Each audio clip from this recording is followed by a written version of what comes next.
Dr. Nancy Richmond. It's such a pleasure to welcome you to the business of luxury under the Pino Global Entrepreneurship Center. And today we're going to talk about keep shining, why it is so important to keep shining and why it's so important to have a human as a central part of our existence. Thank you. Thank you so much for having me here today. I'm very excited about talking about how do we keep shining, in particular when we think about luxury. So I have a few things that I'm going to share with you today. So welcome everyone to my presentation on Keep Shining, Finding Meaning in a Noisy Digital World. My name is Dr. Nancy Richmond, as we talked about at the beginning, and I am a professor at FIU, and I specialize in human-centric leadership in a digital world. The problem is that no one taught us how to thrive in a world that fundamentally changed. So I wanted to talk to you today about where we're at today in society. So everyone right now is feeling that we have so much information coming at us. And one of the things that I teach is social media, as well as how to use AI in business and in the workplace. And we're seeing a rapid change in technology. And this really had me thinking about what does that mean for people, and especially for our customers when we're thinking about where they're at? So many people are very overwhelmed. They may be anxious. They might be really thinking about how do I manage this change that's happening so quickly? And one of the things that I've been thinking a lot about is that the problem is not that no one taught us how to thrive in a world that change fundamentally changed. So we learned how to thrive, but we didn't learn how to thrive in a world that fundamentally changed. And that's really where we're at right now.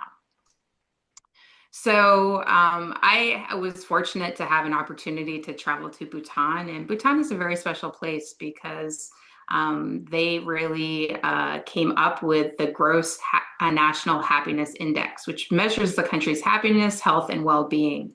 And it's something that I've thought about a lot, is how do we bring more well-being into business and also into society?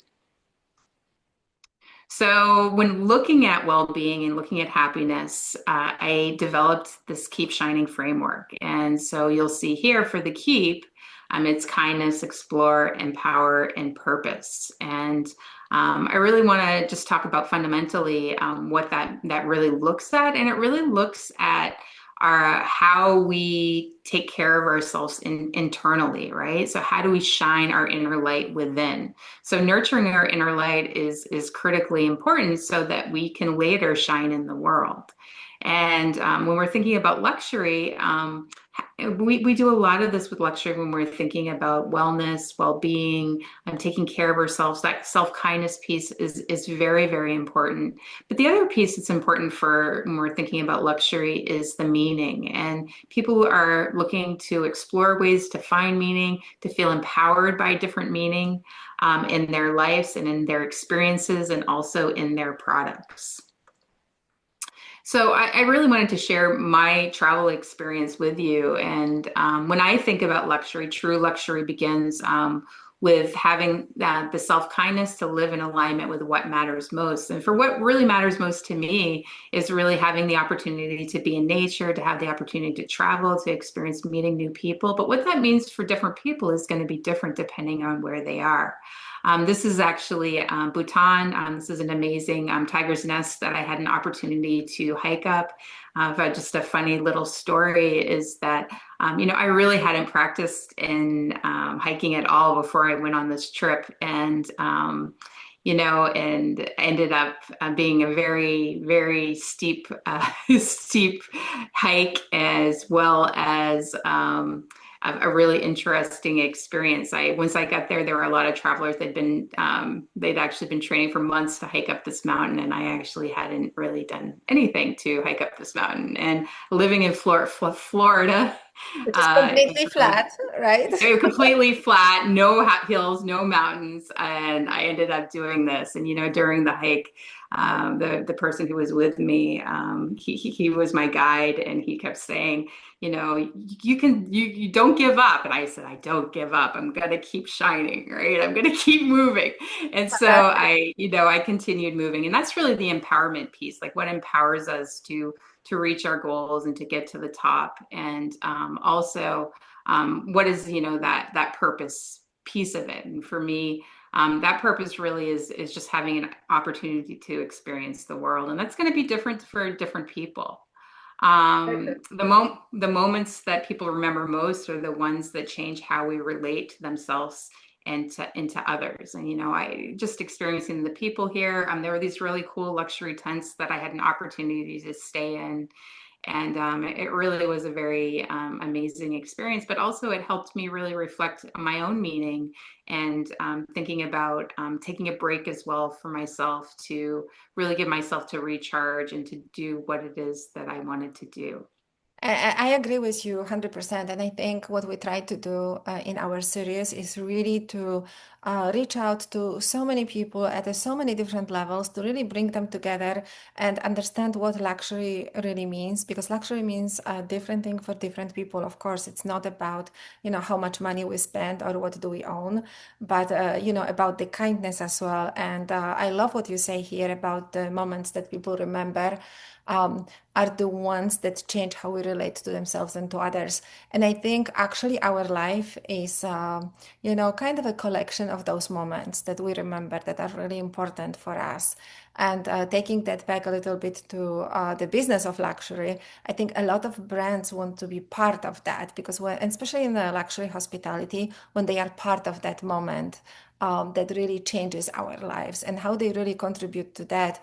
I had this conversation with actually someone who was working at the Michelin star restaurant, and this lady was telling me that sometimes she feels awkward to explain every single dish, because she really wants to people understand that what that is, what is inside, where the ingredients are coming from. Um, and then I mentioned to her, but this is actually spectacular. People come to those restaurants to really live in that moment, in that particular moment. And, being part of that is really fantastic. So, with your trip, Nancy, Bhutan is the ultimate luxury that one can have for itself. And I think, this is truly spectacular that you were able to go there and really connect with yourself, connect with the kindness, and with people that are the happiest people on this planet. So there has to be a special recipe that they have why they can really live the way they live, right? Yeah, no, and I think that kind of ties into the next part, with is we talk a lot about how do we keep shining within, but then how do we shine out in the world? And that is a piece of their happiness, and that is their community, their ability to connect with one another. And when we think about it from a business standpoint, really I'm thinking about how we going to connect at a deeper level with each other as well as with our customers. And so the shining is the serve, happiness, innovation, new friends, inspire, nurture, and gratitude. And just to dive a little bit into a couple of these is, I was going to use networking for the end, but then I decided to use new friends, because sometimes, we don't always think that word networking can be kind of scary for some people. And it's really not about networking. It's really about meeting new people, new friends, making those new connections, and with our customers too, really treating them like they are your friends, like people that you really care about, and to give them the experience that they need, so that they really remember you, right? When we talk about happiness, sometimes we think about like the fluffy happiness, but happiness is really deeper than that. And I in agree. order to have that happiness, we really have to first do the keep part, but then also it's about the meaning piece. It's about the building of positive relationships. And also having a positive mindset is part of that, but it's also about creating opportunities and moments where people really have a moment to disconnect and to really, shine their light in the world. I agree, and I think happiness is not about being happy. Haha, I'm happy all day long. That's not the part, of course. It is more as the moments that we really want to come back to. Sometimes it could be a moment just reading a book in the evening, or it could be a moment talking to your friends, meeting new people, looking at your children, or anything, travel, or being in the places that really make you feel special. And you never know what can trigger happiness. And I think we should really look into the word what can help and what can and where we can find it and really bring it to others as well. And what I love about your framework is that it's also because we talk so much about what we can do for us, for our spirit, for our existence, right? But what we can really do for others and how we do it also outside. Like in your case here, as you mentioned in this frame, you have how to serve people, about the happiness, innovation, new friends, how to inspire. Nature is there, and of course, gratitude. And I think gratitude is such a big part of the entire framework as well. I think every single element is extremely Yeah, important. no, it really is. And this has really been, developed over time through the work that I've done with happiness, but also with, with communication and helping people on their journeys and helping them find meaning and purpose over the years. Um, Absolutely. this is actually a picture from quite a while ago now, but I found it when I was thinking about telling a story. This is actually my daughter when she was a very small baby, and I went with her. I had been doing some work with the Aquilina, with their social media team, and this was a really fun experience that we had there, and it really stuck in my mind. And so human beings don't shine alone. We shine through shared moments, shared language, and shared meaning. And, I think that that's really when we think about luxury, whether it's with our family, whether it's with our friends, or even new people that we meet, or, I mean, that's really the piece of it. It's that connection piece that is going to be critically important. So while we were there, what actually stays with us are not the things that we buy, but the experiences that shape how we see ourselves and others. And so they brought us this cute little, bear with the cute little robe with the little Aquilina seal. I mean, this was such a nice moment, and she still carries us along with her. I mean, she's 7 now, and we still look at this, all the time. So that whole experience really shaped how we viewed this luxury experience. So something that to think about when we're thinking about luxury is how can we take these moments and really make them really meaningful for others. Nancy, this is really fantastic. Thank you so much for showing us the framework. But I want to take it a little bit further. When you talk about the framework, what do you think? Do you think that actually luxury brands could implement that? I like the fact that we talk about, how to serve the happiness, the innovation, new friends, inspire nature and gratitude, right? Because the brands, luxury brands serve Yeah. people, absolutely. Do they bring happiness? Yes, of course. Are they very innovative? Extremely. Some of the luxury brands are the most innovative brands that we really know. Are they really bringing a new friends as the new customers? Yes, because they build this tremendous connection, interpersonal connection with their customers. Um, do they inspire? Of course, luxury brands inspire in a way that is really remarkable. Do you think that this should be the framework adapted, not only in the luxury sector, but most of the brands? I think that especially because the world is changing so quickly with digital media, that we have to be, and with AI, we just really have to be mindful of our humanity. And I think that it's more important than ever to step back and really look at of what is important for us, but then also how are we going to connect with our communities? And I do believe that we are not as connected to our communities as we've ever been. And in that sense, I think that whether it's luxury brands or any brand, thinking about how can you create moments of communities, small communities, even larger communities, where people can really connect with one another. that's really critical. And the self is important as well. Making sure that we take care of ourselves, we take breaks, we take digital breaks, right? But we also need to make sure that people have an opportunity to be part of a community and to be with other people. And we know that loneliness is really a problem. Like, people are lonely, and it's something that maybe we don't think about all the time. But if we can tap into how to bring that happiness and well-being to people, and how to create more connection and meaning, I think that that's critical for brands, because I think people will really feel like they are bringing the humanity to the brand. At the same time, it's just good for the world, right? It's good to keep shining, and it's good for all of us. And if we want to live in a world that we want to live in, so.